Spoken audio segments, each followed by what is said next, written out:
Buletin Didik 2 Januari bersama saya, Syafri Izan Wahab. Assalamualaikum dan salam hormat. Gelombang penularan Omikron berkemungkinan besar akan bermula di negara ini seperti mana yang berlaku di negara-negara lain. Sehubungan itu, Menteri Kesihatan Khairy Jamaluddin berkata, strategi yang digunakan pakai adalah untuk memperlahankan penularan varian berkenaan antaranya melalui kawalan di pintu masuk antarabangsa. Menerusi ciapan di Twitter, Khairy berkata, selain kawalan di pintu masuk antarabangsa, pemakaian pelitup muka, pengudaraan yang baik serta penggunaan MySejahtera Trace juga pendekatan yang diambil bagi memperlahankan penularan Omikron. Katanya ada yang menganggap Omikron tidak seteruk varian Delta, namun kadar kebolehjangkitan Omikron adalah lebih tinggi. Jika penularan lebih tinggi, sudah pastinya kemasukan ke hospital atau unit rawatan rapi ICU akan meningkat. Semalam Khairy memaklumkan penangguhan perjalanan umrah bermula 8 Januari ini berikutan peningkatan kes varian Omikron dalam kalangan jemaah. 966 kes dikesan berkemungkinan Omikron dari 21 hingga 29 Disember lalu dengan 78% dalam kalangan jemaah yang menunggu pengesahan ujian jujukan genomik penuh. Sementara itu, penularan varian Omikron perlu dibendung kerana dikuatiri boleh mencetuskan risiko long COVID-19 atau kesan kesihatan berpanjangan antara 20 hingga 30% terhadap individu dijangkiti. Menurut Ketua Pengarah Kesihatan Tan Sri Dr. Nur Hisham Abdullah, Omikron sememangnya dilaporkan kurang ganas berbanding varian sebelum ini seperti Delta. Namun varian yang berasal dari Afrika Selatan itu mempunyai kemampuan untuk menjangkiti lebih ramai individu dalam tempoh singkat.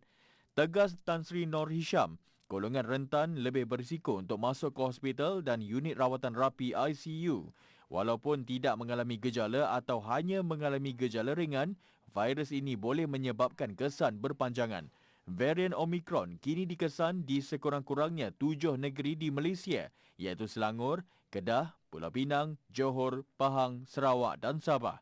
Hasil saringan dan pengesahan lanjut menerusi ujian jujukan penuh, Malaysia setakat semalam merekodkan 64 kes Omikron serta 5 kluster membabitkan varian berkenaan selain 35 kontak rapat di 12 daerah. Sungguh pun sesi bersemuka persekolahan telah dilaksanakan, pengajaran dan pembelajaran di rumah PDPR masih dilaksanakan terutama bagi murid yang tidak sihat untuk ke sekolah. Justru Dewan Bahasa dan Pustaka DBP Wilayah Selatan mengambil inisiatif menganjurkan pertandingan mencipta video PDPR sempena Bulan Dekad Membaca Kebangsaan. Menurut pengurus projek Nur Zuzilawati Sulaiman, seramai 40 peserta dari Melaka dan Johor menyertai pertandingan yang bertemakan apa sahaja tentang akademik Astaka. Sebagai usaha dan sokongan kami kepada para guru yang sudah betul-betul lumus menghasilkan video PDPR demi untuk proses pengajaran dan pembelajaran di rumah. Naib Johan pertandingan dimenangi oleh Muhammad Izzuddin Muhammad Yusof yang mempertandingkan video sains tahun 1 bertajuk Ciri-ciri Haiwan. Sementara Nur Aisyah Othman pula merangkul hadiah tempat ketiga untuk nota imbuhan akhiran pelajaran Jawi tahun 3. Menurut Nur Zuzilawati, tiada johan untuk pertandingan terbabit berikutan kualiti video tidak mengikut spesifikasi pertandingan yang ditetapkan. Dewan Bahasa dan Pustaka Wilayah Selatan menyediakan ganjaran hadiah wang tunai. Sungguh pun nilainya kecil, namun kami berharap dapat memberikan sedikit senyuman kepada para guru yang sudah susah payah menghasilkan video-video PDPR demi untuk memberikan ilmu kepada anak-anak bangsa kita. Naib Johan memenangi wang tunai RM1,000. Tempat ketiga mendapat RM500, sementara 3 pemenang sagu hati masing-masing menerima wang tunai RM300. Pertandingan mencipta video PDPR bukan sahaja untuk mengasah kreativiti guru, malah sebagai penghargaan kepada kesungguhan tenaga pengajar ini mengharungi jerit perih mengajar dalam waktu sukar ketika negara dilanda pandemik COVID-19.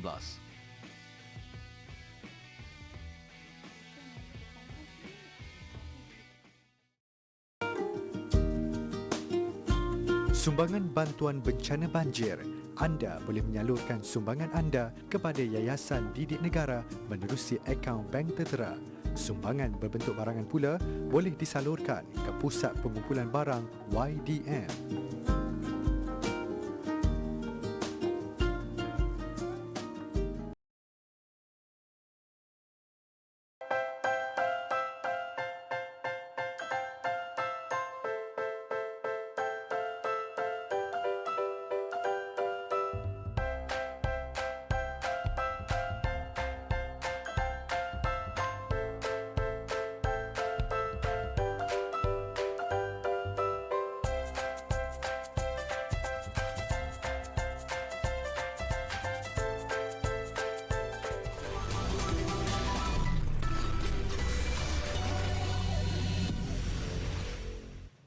Jabatan Meteorologi Malaysia, Met Malaysia mengeluarkan amaran hujan berterusan peringkat bahaya, buruk dan waspada yang dijangka berlaku di kebanyakan negeri sehingga Selasa ini.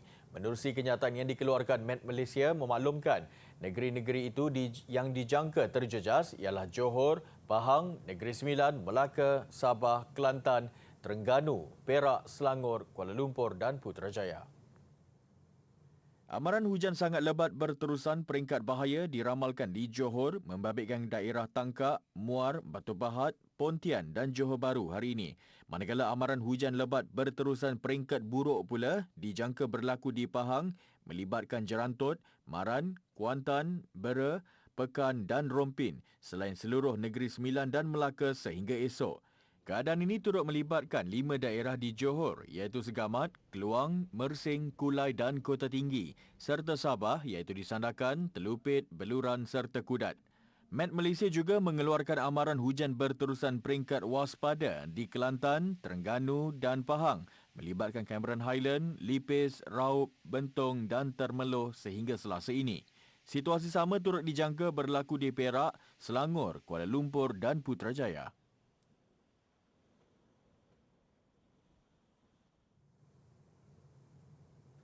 Kira-kira 2,000 pakaian sukan dikumpulkan dan diserahkan kepada mangsa banjir di kawasan Hulu Langat, Selangor siang tadi.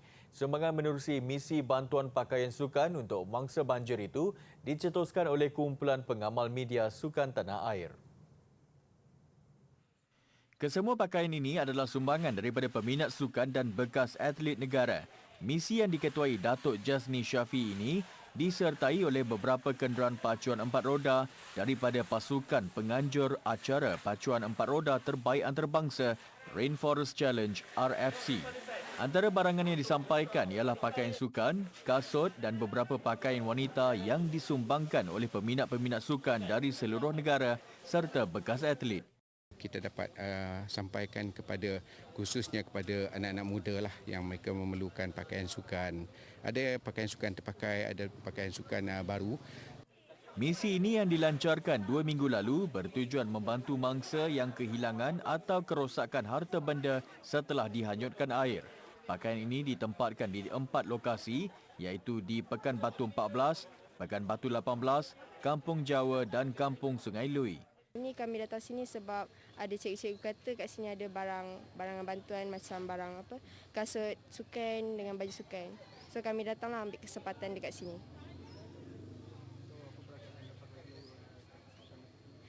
Alhamdulillah sangat gembira sebab ini adalah satu kesempatan untuk kami yang tak ada apa-apa yang barang yang boleh diselamatkan. Jadi so sangat bersyukurlah dengan pemberian yang diberi. Kampung sini memang ramai remaja belia-belia yang kehilangan barang-barang sukan lah. So daripada sumbangan ni amat bermakna lah bagi diorang kan. Dari situ nak ucapkan terima kasih banyak-banyak lah.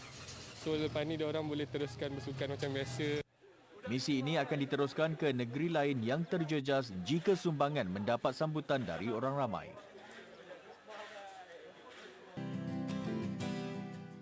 Jangan menggali buah bawang, cari dahulu buah kemiri.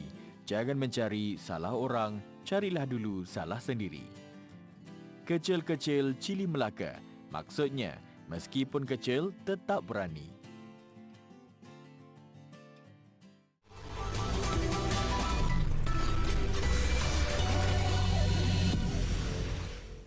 Bersua kembali. Demi mengumpul dana bagi kanak-kanak menghidap kanser, seorang lelaki sanggup berjalan kaki selama 7 hari dari Kelantan ke Terengganu. Mukhlis Ilyas, 58 tahun, memulakan perjalanan sejauh 170 km bermula dari Kota Baru, Kelantan sejak 25 Disember lalu bersama sebuah troli yang ditolak sepanjang perjalanan. Katanya, ekspedisi itu adalah pengalaman kedua yang dilakukan selepas rekod pertama berjalan dari Bandar Penawar, Desaru, Johor ke Kuantan, Pahang 2 tahun lalu. Kempen yang dilakukan itu turut mendapat perhatian dan sokongan individu yang menyalurkan derma secara dalam talian. Mukhlis berharap apa yang dilakukannya akan menyuntik kesedaran orang ramai untuk membantu pengidap kanser dalam kalangan kanak-kanak. Tambahnya lagi, dia sendiri mempunyai pengalaman kehilangan ahli keluarga kerana kanser. Saya tersentuh dengan kisah diorang ni, budak-budak kanser. Saya cakap dengan puan ni, boleh tak kami share kita punya passion ni untuk support budak-budak kanser. Itu saja sebenarnya idea dia. Kak saya 3 orang dah meninggal sebabkan bara kanser. Abang saya masih ada, dia pun ada kanser juga. Tapi alhamdulillah Allah Ta'ala, saya pun pelik kenapa saya tak. Itu pasal saya nak gunakan. Saya kita bersyukur dan kita share dengan orang-orang yang dah kena macam. Sementara itu, pengerusi kumpulan ibu bapa dan sokongan anak-anak kanser, KIDS, Hamidah Tajuddin berkata, KIDS kini mempunyai hampir 1,000 ahli sejak ia ditubuhkan pada 2016. Katanya, sokongan daripada orang ramai amat diperlukan kerana ada antara mereka yang berdepan tekanan emosi menjaga anak-anak yang menghidap penyakit kanser. Selain itu, mereka terpaksa menampung kos rawatan yang tinggi serta bebanan perbelanjaan harian. Kita nakkan support daripada keluarga dan kita keluarga yang memahami anak kanser. Jadi itu yang kami tubuhkan. Bila kita tubuhkan dan kami fikir sebab ramai HKL, ramai di kalangan keluarga yang memang memerlukan support, memerlukan keuangan sebab HKL satu Malaysia kan. Kalau misalnya yang ni pun kronik pun dia akan hantar ke HKL. Jadi daripada situ share daripada parent-parent yang memang kurang berkemampuan.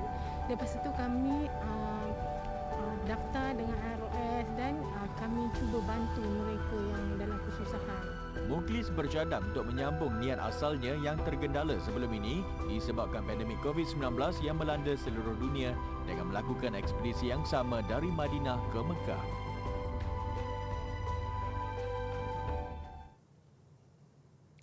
Sejak pengamalan norma baharu susulan COVID-19, ibu bapa pasti tercari-cari aktiviti fizikal sesuai untuk anak mereka. Antara ciri-ciri utama yang menjadi pilihan adalah aktiviti yang kurang bersentuhan. Minggu ini, kita akan melihat lebih dekat aktiviti papan selaju yang digemari ramai remaja ketika ini. Sukan papan selaju bukan lagi asing dalam kalangan remaja negara ini. Namun ramai tidak tahu aktiviti terbabit bukan sahaja mencabar fizikal individu, malah mengasah ketajaman minda. Muhammad Mir Nulahan Marishan yang baru berusia 11 tahun antara kanak-kanak yang aktif dalam sukan terbabit. Saya mula main skateboard mula umur 1 tahun. Dan kenapa saya minat skateboard ni sebab saya nampak skateboard tu di depan mata saya selalu. Menurut Muhammad, aktiviti terbabit hanya memerlukan kemahiran individu tetapi masih boleh dilakukan secara berkumpulan. Ia bersesuaian dengan situasi masa kini yang memerlukan penjarakan diri. Pernah mewakili negara, murid sekolah jenis kebangsaan Yuhua Kajang itu menjadikan bapanya yang juga aktif dalam sukan papan selaju sebagai inspirasi. Latihan dilakukan setiap hari dengan pemantauan bapanya. Saya mula-mula train dekat skatepark Sungai Kantan. Lalulah. Hari saya buat ini, train kat sini. Kalau sekolah, saya sekolah pagi. So, kalau nak skate pun boleh petang. Menurut Marishan, 42 tahun, dia tidak pernah memaksa anak mengikut jejak langkahnya. Kebebasan diberi sepenuhnya untuk Muhammad memilih aktiviti fizikal kegemarannya. Untuk meneruskan generasi, semua bapa yang main skateboard mesti nak teruskan generasi anak-anak dia pun ikutkan apa yang dia minat sebenarnya. Skateboarding asalnya sebab passion sebenarnya kita apa yang kita minat. So instead pada itu pada awalnya jadi minat menjadikan career pula kita pun tak tahu tapi along the way jadi career. Tapi inherit untuk anak kita memang itu semua ibu bapa yang main skateboard mesti nak anak dia pun ikut apa yang dia nak main. So tapi instead pada ini memang dia memang dah buka-buka mata je lahir memang skateboard tu ada depan mata dia. Tambah Maris lagi, aktiviti ini bukan sahaja menguji kekuatan fizikal, malah ketangkasan minda untuk memilih aksi. Muhammad bercita-cita untuk terus mewakili negara sehingga ke peringkat tertinggi.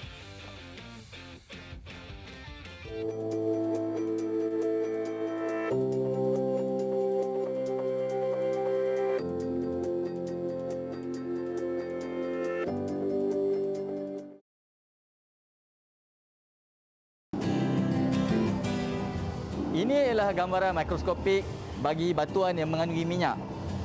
Haiwan, hidupan dan mikroorganisma yang hidup satu masa dulu mati dan menyimpan tenaga bersama mereka akan bertukar menjadi petroleum yang terperangkap di dalam batuan.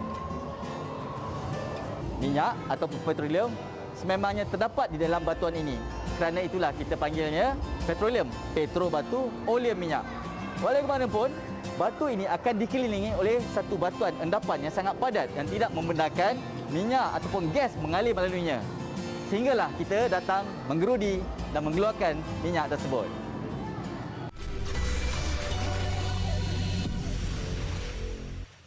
Sukan. Thailand sah bergelar juara Piala AFF edisi 2020 selepas Gah mengatasi Indonesia menerusi agregat 6-2. Perlawanan akhir kedua yang berlangsung di Stadium Nasional Singapura berkesudahan dengan keputusan seri 2-2. Namun dominasi yang dicipta Thailand pada perlawanan pertama nyata sukar untuk digugat Indonesia yang terus kempunan untuk mencipta kejuaraan. Indonesia turun tanpa 4 pemain utama yang digantung selepas melanggar peraturan ketat COVID-19 di hotel penginapan pasukan. Turun dengan misi cukup sukar selepas dibelasah 0-4 pada pertemuan pertama, Indonesia bermula baik membuka jaringan menerusi percubaan jarak jauh Ricky Kambuaya seawal minit ke-7. Thailand berpeluang untuk menyamakan kedudukan pada minit ke-12 namun sepakan Supachok Sarachat sekadar menggegar palang gol. Ketinggalan 0-1 tamat separuh masa. Usaha Thailand akhirnya membuahkan hasil. Ia selepas Adisak Kraison menjaringkan gol penyamaan pada minit ke-54. 2 minit berselang, giliran Thailand di depan yang menyaksikan Sarat Syarian meletakkan kedudukan 2-1. Indonesia tidak mengalah, sebaliknya mengikat kedudukan pada minit ke-80 hasil sentuhan Egy Maulana. Begitupun kedudukan 2-2 sehingga whistle penamat jelas kekecewaan buat Indonesia gagal untuk mencipta kejuaraan sulung. Sebaliknya, pesta Camp Thailand yang menjulang trofi buat kali ke-6. Dalam pada itu, kejayaan yang diraih Thailand pastinya disambut cukup bangga pengendali pasukan Alexander Paul King. Manakan tidak, pelbagai kritikan dilemparkan kepadanya sejak kempen bermula dan segalanya dihadapi dengan tenang sehinggalah Thailand mengesahkan status selaku pasukan nombor 1 Asia Tenggara. It's a prestige tournament. We want to be the number 1 in Southeast Asian. But we also want more than that.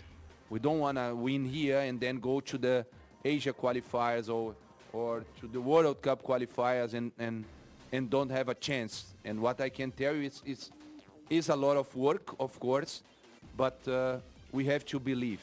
ก็ก่อนอื่นก็ต้องขอบคุณโค้ชแล้วก็เพื่อนร่วมทีมสตาฟผู้จัดการทีมแฟนบอลทุกคนมีส่วนเกี่ยวข้องแล้วก็สิ่งที่โอเคแหละผมอาจจะได้แชมป์ครั้งนี้เป็นครั้งที่3แต่เมื่อครั้ง2014 2016มันเป็นอดีตสำหรับผมไปแล้วอะไรเงี้ยสิ่งที่ผมอยากจะบอกก็คือว่าการที่ผมได้รับเลือกมาเล่นรายการนี้มันก็ทำให้ผมพิสูจน์ตัวเองขึ้นอีกระดับหนึ่งในการที่ Ini kejuaraan ke-6 Thailand bergelar pasukan nombor 1 Asia Tenggara sekaligus melebarkan jarak meninggalkan pencabar terdekat Singapura dengan 4 kejuaraan selain Vietnam 2 kali dan Malaysia sekali pada 2010.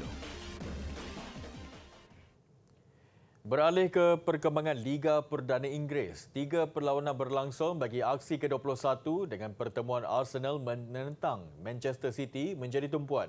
Jaringan minit akhir Rodri mengecewakan Arsenal yang terpaksa akur dengan kekalahan 1-2 kepada City.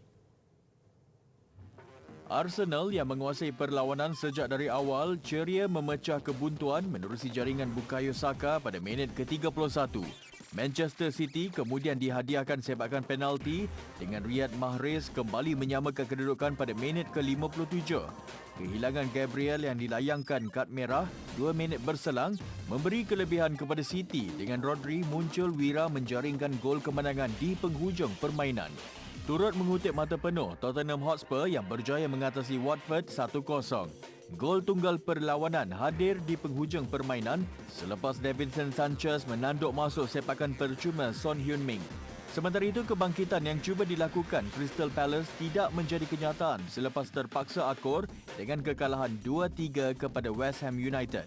The Hammers mendahului 3-0 pada babak pertama menerusi jaringan Michail Antonio dan 2 gol Manuel Lanzini. Palace bangkit mengejar bermula dengan jaringan Odsonne 2 sebelum Michael Olise menjaringkan gol kedua. Namun agak terlambat untuk kemenangan 3-2 memihak West Ham.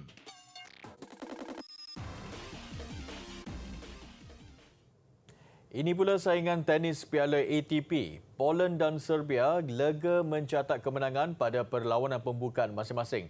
Poland mengatasi Greece dengan kemenangan 2-1 dan keputusan sama turut dilakar Serbia ketika menundukkan Norway dalam saingan kumpulan A. Berdepan Norway bagi aksi kumpulan A, Serbia dipaksa bekerja keras sebelum merakam kemenangan 2-1.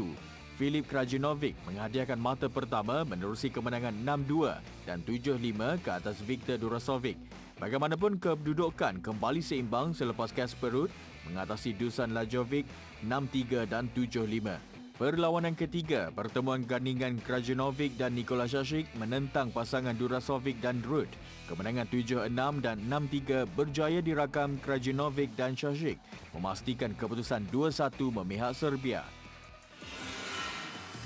Sementara itu dalam aksi kumpulan D, keputusan sama turut dilakar Poland ke atas Greece.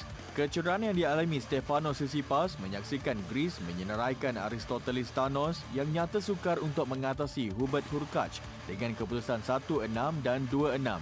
Dan Poland terus ceria mengutip mata kedua, kali ini menerusi Kamil Majchrzak yang mengatasi Mikhail Pervolarakis, menang straight set 6-1 dan 6-4.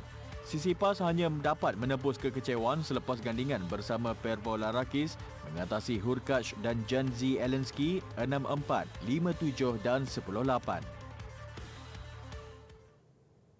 Aksi wingsuit melalui kawasan Piramid Giza mengakhiri buletin didik malam ini. Saya Syafri Izan Wahab, salam hormat, Assalamualaikum dan jumpa lagi.